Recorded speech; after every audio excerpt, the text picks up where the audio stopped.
اللہ کفا وسلام علی عبادہ الذین اصطفیٰ اما بعد۔ کل ہم لوگ زکوٰۃ کے مسائل پر بات کر رہے تھے اور زکوٰۃ کس مال میں دینی چاہیے، کتنی دینی چاہیے، یہ تمام باتیں آپ کے سامنے آئی تھیں۔ آج ہم زکوٰۃ کے تعلق سے کچھ اور اہم باتیں بیان کر کے زکوٰۃ کے موضوع کو ہم پورا کریں گے۔ مال تجارت کی زکوٰۃ، کوئی انسان بزنس کرتا ہے، کاروبار کرتا ہے تو اس کے کیپٹل پر اور اس کے جو بھی تجارت کا مال ہے اس کے اوپر بھی زکوٰۃ فرض ہے۔ شرط یہ ہے کہ وہ نصاب کو پہنچتا ہو، یعنی 595 گرام چاندی۔ اچھا، یہ کل میں نے سونے چاندی کا جو نصاب بتایا تو بعض لوگوں کو تھوڑی سی کنفیوژن ہوئی، کیونکہ ہمارے عام طور سے مشہور کیا ہے، 7.5 تولہ سونا اور 52.5 تولہ چاندی۔ تو تولہ اصل میں پرانا ایک پیمانہ تھا، اور پہلے تولہ جو تھا یہ 12 گرام کا چلتا تھا۔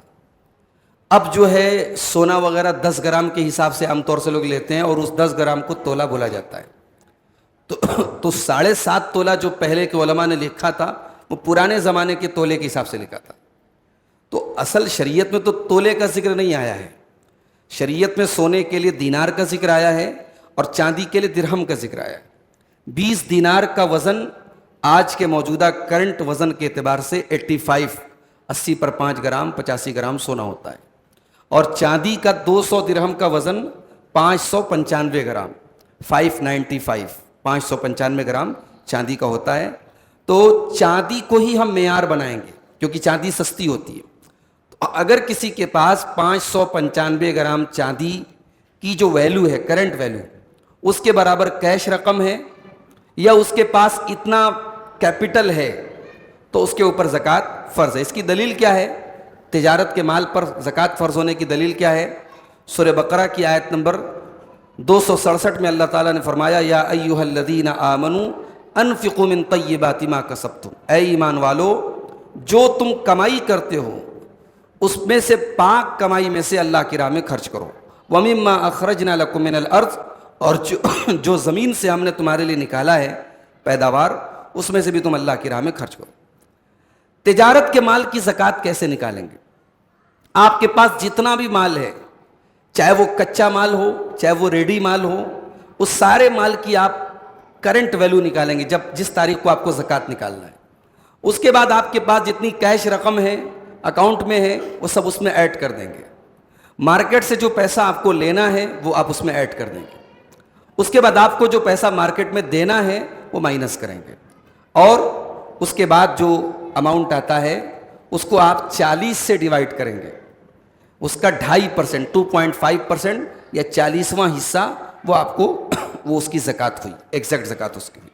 مان لیجئے کہ آپ کے پاس 1 لاکھ روپے کا کیپٹل ہے اور بینک بیلنس وغیرہ سب ملا کر کے 1 لاکھ روپیہ ہے، تو 1 لاکھ روپے پر آپ کو 2500 روپے آپ کو زکوٰۃ دینی ہے۔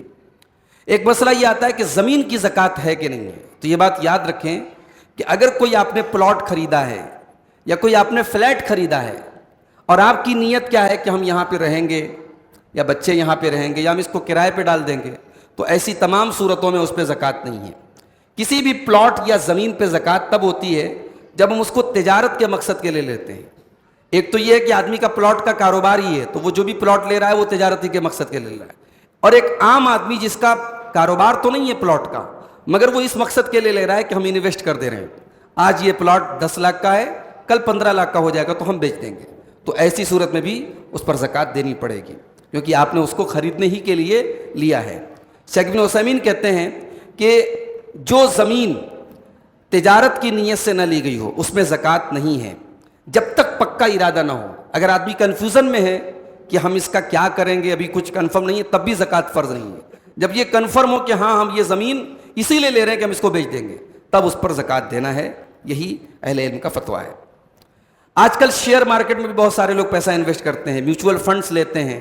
اب یہ ایک الگ میٹر ہے کہ شیئر مارکیٹ میں کون سے شیئر ہم خرید سکتے ہیں اور میوچول فنڈ میں کہاں ہم پیسہ انویسٹ کر سکتے ہیں۔ تو اس میں جو حلال چیزیں ہیں، جو حلال سیکٹرز میں آپ نے اگر پیسہ لگایا ہے تو اس کی زکوٰۃ آپ کیسے نکالیں گے؟ تو آپ کے جو بھی شیئرز پڑے ہیں ان شیئرز کی جو کرنٹ ویلیو ہے، یا آپ کے میوچول فنڈ کی جو کرنٹ NAV ہے، آپ اس کو کیلکولیٹ کریں گے، اور شیئر مارکیٹ میں یا میوچول فنڈ میں آپ کی پوری کیپٹل اور پلس آپ کی پروفٹ پر زکات. مان لیجیے آپ نے 1 لاکھ روپے شیئر مارکیٹ میں لگائے اور آج اس رمضان میں آپ نے کیلکولیٹ کیا تو آپ کا 1 لاکھ جو ہے وہ بڑھ کر کے ہو گیا 1.5 لاکھ روپے, تو آپ 1.5 لاکھ کی زکات نکالیں گے. بہت سارے لوگ یہ سمجھتے ہیں کہ صرف پروفٹ پر زکات نکالیں گے, نہیں, آپ اس کے کیپٹل پر بھی زکات نکالیں گے. زکات سے ہی ریلیٹڈ ایک چیز ہے صدقہ فطر. صدقہ فطر یا زکات فطر کس کو کہتے ہیں؟ جو رمضان کے ختم ہونے پر ہر مسلمان کے اوپر فرض ہوتا ہے. اس کا نام زکات فطر. فطر کا مطلب ہوتا ہے روزے کا ختم ہونا. تو رمضان ختم ہو رہا ہے, عید کا تہوار آ رہا ہے, اس موقع پر یہ صدقہ فطر ہر مسلمان پر, چاہے وہ مرد ہو, عورت ہو, چھوٹا ہو, بڑا ہو, آزاد ہو, غلام ہو, سب کے اوپر 1 سا اس کے اناج میں سے جو وہ کھاتا ہے, اس کی خوراک میں سے اس کو دینا ہے. اس کی دلیل کیا ہے؟ بخاری اور مسلم کی حدیث ہے.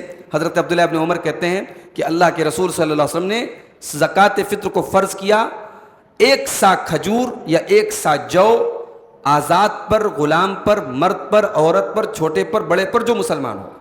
اس کا مقصد کیا ہے؟ اس کا ایک مقصد تو یہ ہے کہ روزے دار سے روزے کے دوران اگر کوئی لغو چیز ہو گئی, کوئی نامناسب چیز ہو گئی, تو روزے دار کو پاک کرتا ہے یہ صدقہ فطر. اور دوسرا مقصد یہ ہے کہ عید کے دن فقراء اور مساکین جو ہمارے غریب بھائی ہیں, ان کے گھر بھی سامان ہو کھانے پینے کا, وہ محتاج نہ ہو. اور ایک مقصد روزے دار کے نفس کی پاکی بھی ہے. اور یہ جو 1 سا کہا گیا, سا کس کو بولتے ہیں؟ تو اس زمانے میں عرب میں سا جو ہے ایک پیمانہ ہوتا تھا.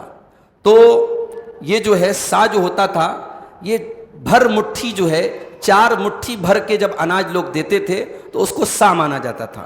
اب ظاہر ہے کہ کوئی چیز ہلکی ہوتی ہے, کوئی چیز بھاری ہوتی ہے, تو سا میں ہلکی اور بھاری چیز کے وزن کا فرق ہوگا. اب یہ 2200 گرام سے لے کر کے 2700 گرام تک کا وزن ہو سکتا ہے. تو ایک احتیاطاً علماء نے کہا کہ 2.5 کلو سے لے کر کے 2.25 کلو اگر ہم چاول میں یا آٹے میں, ہم گیہوں وغیرہ میں اگر ہم صدقہ فطر نکالتے ہیں تو 2.5 کلو سے لے کر کے 2.25 کلو کے بیچ میں ہمیں نکالنا چاہیے. یہ کب نکالنا چاہیے؟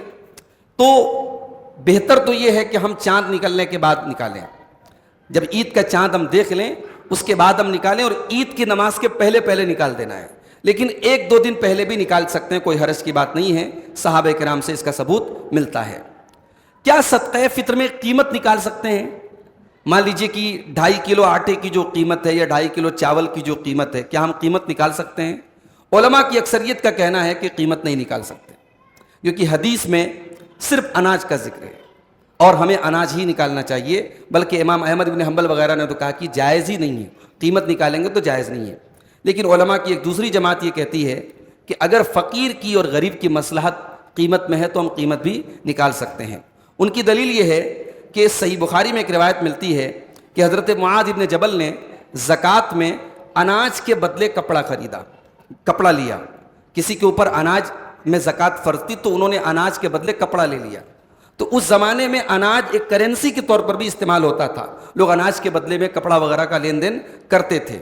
اور آج ہم یہ دیکھتے ہیں کہ بہت سارے غریب لوگ جو صدقہ فطر ہم اناج کی شکل میں ان کو دیتے ہیں, تو جو گیہوں ہم 30 میں 35 میں 40 میں خریدتے ہیں, وہ ڈھیر سارے لوگوں سے کلیکٹ کرنے کے بعد اسی آٹے کو اور اسی گیہوں کو, اسی اناج کو وہ اونے پونے دام میں, سستے داموں میں مارکیٹ میں بیچتے ہیں. تو اس لیے فقیر کی مصلحت کے اعتبار سے اگر دیکھا جائے تو قیمت زیادہ مناسب ہے, یہ علماء کی ایک جماعت نے کہا ہے. اب سوال یہ کہ ہم کیا کریں؟ تو بہتر یہ ہے کہ ہم اناج نکالیں. جب اللہ کے رسول صلی اللہ علیہ وسلم کی حدیثوں سے اناج کا ہی ثبوت ہے تو ہم اناج نکالیں. اگر کوئی قیمت نکالنا چاہتا ہے یا نکالتا ہے تو اس کو ہم غلط یا ناجائز یا نامناسب نہیں کہیں گے, لیکن افضل یہ ہے کہ ہم اناج ہی نکالیں جو حدیثوں سے ثابت ہے. صدقہ فطر کس کو دینا چاہیے؟ زکوٰۃ کے تو 8 مصارف ہیں, لیکن صدقہ فطر کے لیے مساکین کا لفظ آتا ہے, تو جو غریب ہے, مسکین ہے, اسی کو دیں گے. مسجد میں صدقہ فطر کی رقم نہیں دینی چاہیے. اسی طریقے سے جس مدرسے میں تمام قسم کے بچے پڑھتے ہیں وہاں صدقہ فطر کی رقم یا صدقہ فطر کا اناج نہیں. جو غریب مسکین جو لوگ ہوں انہیں کو صدقہ فطر دینا چاہیے. تو یہ زکوٰۃ اور صدقہ فطر کے تعلق سے کچھ ضروری مسائل ہیں.